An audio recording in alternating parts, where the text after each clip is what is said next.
तो dear students, तो class 10th का देख रहे हैं, बायोलॉजी का क्वेश्चन आंसर देखेंगे, जिसमें कोशिका जीवन की आधारभूत इकाई का जो है दीर्घ उत्तरीय प्रश्न देखेंगे। और इससे पहले हम बता चुके हैं, नहीं देखे हुए तो इस आई बटन में लिंक मिल जाएगा, वहाँ से जाकर के देख सकते हैं, या फिर डिस्क्रिप्शन में लिंक मिल जाएगा, वहाँ से जाकर के देख सकते हैं। तो यहाँ पर देख लीजिए फर्स्ट नंबर क्वेश्चन दीर्घ उत्तरीय प्रश्न का। ओके, लॉन्ग टाइप क्वेश्चन है ये, कोशिका जीवन की आधारभूत इकाई चैप्टर का, और ये क्लास 9th का है, ध्यान रखेंगे। तो देख लीजिए कि फर्स्ट नंबर क्वेश्चन में क्या कह रहा है, एक यूकैरियोटिक पादप कोशिका का इलेक्ट्रॉन सूक्ष्मदर्शी एवं नामांकित आरेखी चित्र बनाइए। वर्णन की आवश्यकता नहीं है। मिस क्या कह रहा है कि यूकैरियोटिक पादप कोशिका का इलेक्ट्रॉन सूक्ष्मदर्शी एवं नामांकित यानी कि नाम के साथ चित्र बनाना है, जिसमें उसका वर्णन करने की जरूरत नहीं है। तो देखिए कि आपको हम डिस्प्ले पे दिखा रहे हैं, स्क्रीन पे आप देख पा रहे होंगे कि किस तरह का यूकैरियोटिक पादप कोशिका का चित्र बना हुआ है। इसी तरह का पिक्चर आप अपने कॉपी में बना लीजिएगा। ओके, जिस तरह से दिख रहा है ये आपको बुक में भी मिल जाएगा, ये फिगर पिक्चर। ओके, आप अपने कॉपी में बना सकते हैं। इस फर्स्ट नंबर क्वेश्चन का आंसर हो जाएगा। तो हम सेकंड नंबर क्वेश्चन की बात कर लें, तो हमारा सेकंड नंबर क्वेश्चन में क्या कह रहा है सो देखिए। सेकंड नंबर क्वेश्चन, इलेक्ट्रॉन सूक्ष्मदर्शी में दिखाई देने वाले एक जंतु कोशिका का नामांकित चित्र बनाए। वर्णन अनापेक्षित, यानी कि इलेक्ट्रॉन सूक्ष्मदर्शी में दिखाई देने वाली एक जंतु कोशिका का नाम के साथ चित्र बनाना है, जिसमें वर्णन करना नहीं है, कोई जरूरी नहीं है वर्णन करना, तो इसका सिर्फ चित्र बनाना है। तो देख लीजिए, आप अपने स्क्रीन पर देख रहे हैं कि किस तरह का चित्र बना हुआ है, उस तरह का आपके इस सेकंड नंबर क्वेश्चन में उसका चित्र बना देना है, और जैसे जैसे लिखा हुआ है उस भी लिख देना है। आपका सेकंड नंबर का आंसर हो जाएगा, क्वेश्चन का आंसर हो जाएगा। ओके, तो हम आते हैं थर्ड नंबर क्वेश्चन पे। तो थर्ड नंबर क्वेश्चन में जो है हम फिगर भी बना के रखे हुए हैं। ओके, तो देख लीजिए क्या है थर्ड नंबर क्वेश्चन। माइटोकॉन्ड्रिया होगा यहाँ पे। माइटोकॉन्ड्रिया की रचना एवं कार्यों का संक्षिप्त वर्णन करें। जिसमें माइटोकॉन्ड्रिया हो गया, ये इसका पिक्चर हो गया, ठीक है। बनाने नहीं आता है, फिर भी बना दिए हैं, और नहीं अगर देखना चाहते हैं ये बना लीजिएगा same to same. Okay, I think आपको सही से दिख रहा होगा। माइटोकॉन्ड्रिया देख लीजिए, ये छड़ के आकार के या गोल अंगक है, जो बहुत बड़ी संख्या में कोशिका में पाए जाते हैं। इनका आकार 0.2 से 2 जूल इंटू 3 से 5 जूल के मध्य होता है। प्रत्येक माइटोकॉन्ड्रिया दोहरी झिल्ली वाली होती है। बाह्य परत चिकनी एवं छिद्रित होती है, अतः परत बहुत अधिक वलित होती है और क्रिस्टी निर्मित करती है। ओके, इसका तो ये हो गया। ओके, अब इसके कार्यों का भी वर्णन करना है। ओके, तो इसके कार्य के बारे में आप देख लेते हैं। ओके, इसका कार्य के बारे में हम देख लेते हैं। तो इसका कार्य क्या है, माइटोकॉन्ड्रिया में ऑक्सीकारक एंजाइम होते हैं, और इस प्रकार यह विभिन्न रासायनिक क्रियाओं के लिए ऊर्जा उत्सर्जित करती है, जो एटीपी ये आप याद रखेंगे, या क्या याद रखेंगे, इसका फुल फॉर्म याद रखेंगे, बहुत ही इंपॉर्टेंट है एटीपी का फुल फॉर्म। ओके, एंडोसाइन ट्रीफॉस्फेट इसका फुल फॉर्म है, आप याद रखेंगे, के रूप में एकत्रित रहती है, इसलिए इसे कोशिका का पावर हाउस भी कहा जाता है। ओके, अब हमारा नेक्स्ट क्वेश्चन है फोर्थ नंबर। में है यूकैरियोटिक तथा प्रोकैरियोटिक कोशिकाओं के अंतरों को स्पष्ट करें। मीन्स यूकैरियोटिक प्रोकैरियोटिक कोशिका में अंतर हमको स्पष्ट करना है। तो हमने क्या किया, एक साइड यूकैरियोटिक ले लिया, एक साइड प्रोकैरियोटिक ले लिया। ओके, अब बारी बारी से देख लेते हैं इस सब का अंतर क्या होगा।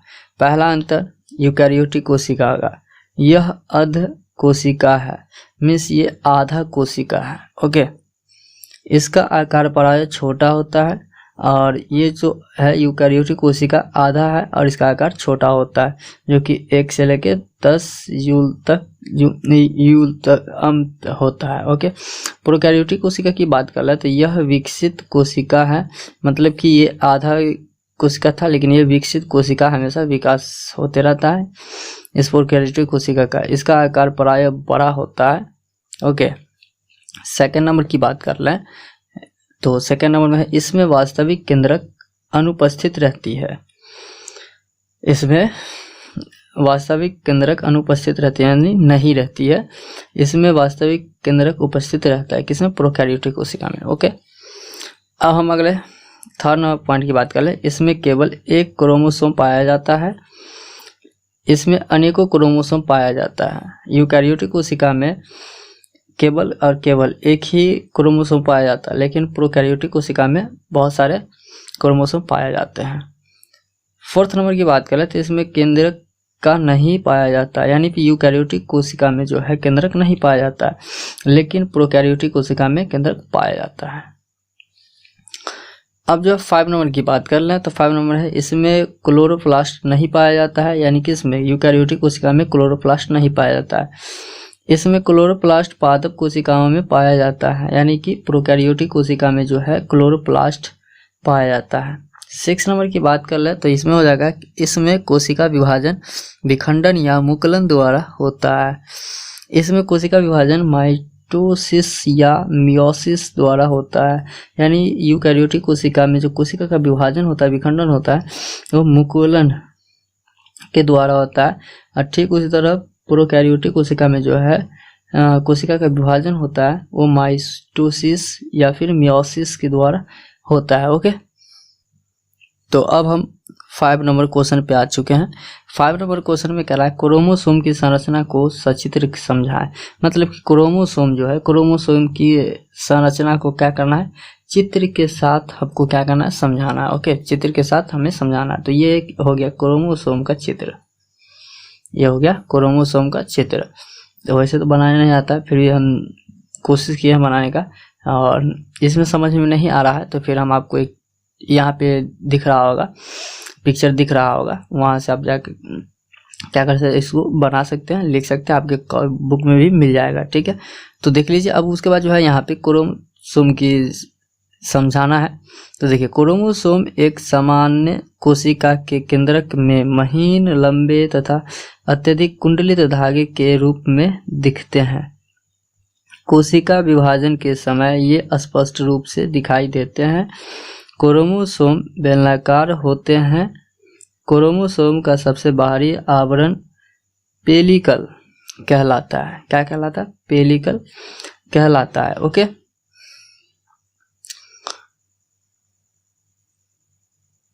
पेलिकल से घिरा हुआ भाग मैट्रिक्स कहलाता है। यानी ये जो पेलिकल था उसे घिरे हुए भाग को मैट्रिक्स कहा जाता है।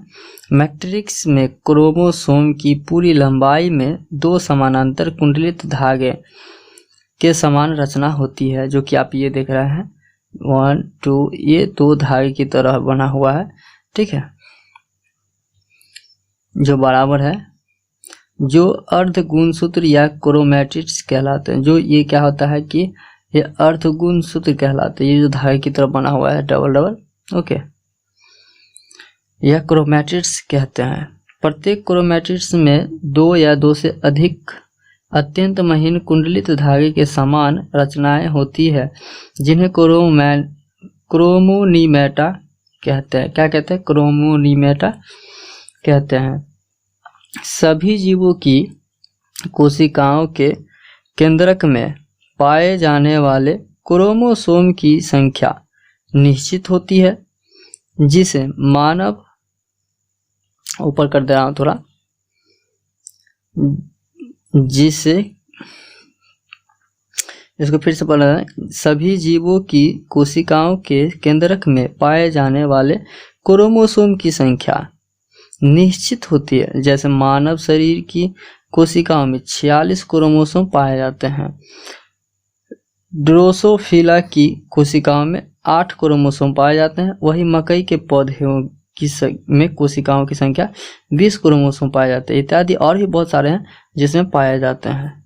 ओके, तो अब जो हम 6 नंबर क्वेश्चन पे आ चुके हैं। तो 6 नंबर हमारा क्वेश्चन है, केंद्रक का क्या कार्य है, चित्र सहित इनकी संरचना की उल्लेख करें। तो देखिए कि हमारे कह रहा है केंद्रक का कार्य क्या है, चित्र के साथ हमको समझाना है, दिखाना है। तो यहाँ पे जो है आप पिक्चर देख रहे हैं कि किस तरह का बना हुआ है। आपके बुक में मिल जाएगा, वहाँ से आप जा करके बना सकते हैं, या फिर यहीं से आप पिक्चर बना सकते हैं। जैसे जैसे लिखा हुआ है वैसे वैसे आप लिख लेंगे। और इसकी बात कर लें तो कार्य, तो देख लीजिए, केंद्रक कोशिका द्रव्य के बीच एक बड़ी गोल गाढ़ी संरचना पाई जाती है। सभी जीवित कोशिकाओं में केंद्रक मौजूद रहता है। इसके चारों ओर दोहरे परत की एक झिल्ली रहती है जिसे केंद्रक कला या केंद्रक झिल्ली कहते हैं। इसमें अनेक केंद्रक छिद्र रहते हैं। इन छिद्रों के द्वारा केंद्रक द्रव्य एवं कोशिका द्रव्य के बीच पदार्थों का आदान प्रदान होता है। देखिए, आप लोग कहते होंगे कि बहुत बड़ा बड़ा आंसर है, तो ये तो होगा ही क्योंकि लॉन्ग टाइम क्वेश्चन है। केंद्रक के अंदर गाढ़ा अर्ध तरल द्रव्य भरा रहता है जिसे केंद्रक द्रव्य या न्यूक्लियोप्लाज्म कहते हैं। केंद्रक द्रव्य में महीन धागों की जाल जैसी रचना पाई जाती है जिसे क्रोमैटिन जालिका कहते हैं। ये डिऑक्सीराइबोस न्यूक्लिक अम्ल डीएनए प्रोटीन से बने होते हैं। डीएनए आनुवंशिक लक्षणों को एक पीढ़ी से दूसरी पीढ़ी तक ले जाया जाता है। ये आप जनरल चैप्टर पढ़ेंगे तो ये डीएनए के बारे में आपको पूरी अच्छी तरह से पता चल जाएगा। अब इसकी कार्य की बात कर लें, इस केंद्रक के कार्य, तो इसमें है फर्स्ट देख लीजिए, बहुत सारे कार्य हैं, हम 3 लिए हैं। ओके, कुछ जीवों में कोशिकीय जनन में महत्वपूर्ण भूमिका निभाता है। सेकंड, केंद्रक प्रोटीन संश्लेषण के लिए आवश्यक कोशिकीय आरएनए उत्पन्न करते हैं। थर्ड नंबर की बात करें, यह कोशिका के विकास एवं परिपक्वन को निर्धारित करता है। ओके, तो अब हम 7 नंबर क्वेश्चन पे आ चुके हैं। तो 7th नंबर क्वेश्चन में हमारा है, कोशिका झिल्ली पदार्थों के परिवहन में किस प्रकार अपनी भूमिका अदा करती है। तो इसका उत्तर होगा, कोशिका झिल्ली के द्वारा ही परासरण की क्रिया संपन्न होती है। पदार्थों के परिवहन के लिए जीवन तंत्रों में परिवहन तंत्र होता है जिनके अंतर्गत जल एवं खाद्य पदार्थों का शरीर के एक भाग से दूसरे भाग तक संवहन होता है। पौधों में खाद्य पदार्थों का स्थानांतरण सदा अधिक सांद्रता वाले भागों से कम सांद्रता वाले भागों की ओर कोशिका झिल्ली के द्वारा ही होता है। जंतुओं में भी गैसों, पोषक तत्वों, हार्मोन उत्सर्जी पदार्थों का उपापचयी क्रियाओं के फलस्वरूप उत्पन्न पदार्थों का शरीर के एक भाग से दूसरे भाग में परिवहन होता रहता है, जिसमें कोशिका झिल्ली की मुख्य भूमिका रहती है।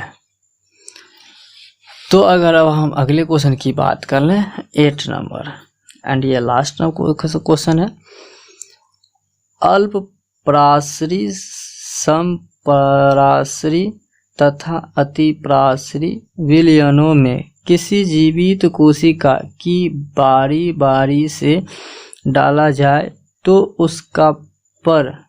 उस कोशिका पर क्या प्रभाव पड़ेगा। तो देख लीजिए क्या प्रभाव पड़ेगा इसका उत्तर में। जब कोशिका को अल्पप्रासरी विलयन, जैसे कि ऐसा विलयन जिनकी सांद्रता कोशिका के विलयन की अपेक्षा कम हो, में रखा जाता है तो बाहर से पानी कोशिका के अंदर प्रवेश करता है। इस क्रिया को अंतःप्रासरण कहते हैं। जब कोशिका को समप्रासरी विलयन, ऐसा विलयन यानी समप्रासरी विलयन, ऐसा विलयन जिनकी सांद्रता कोशिका की सांद्रता के बराबर हो, में रखा जाता है तो कोशिका के आकार एवं वजन में कोई परिवर्तन नहीं होता है।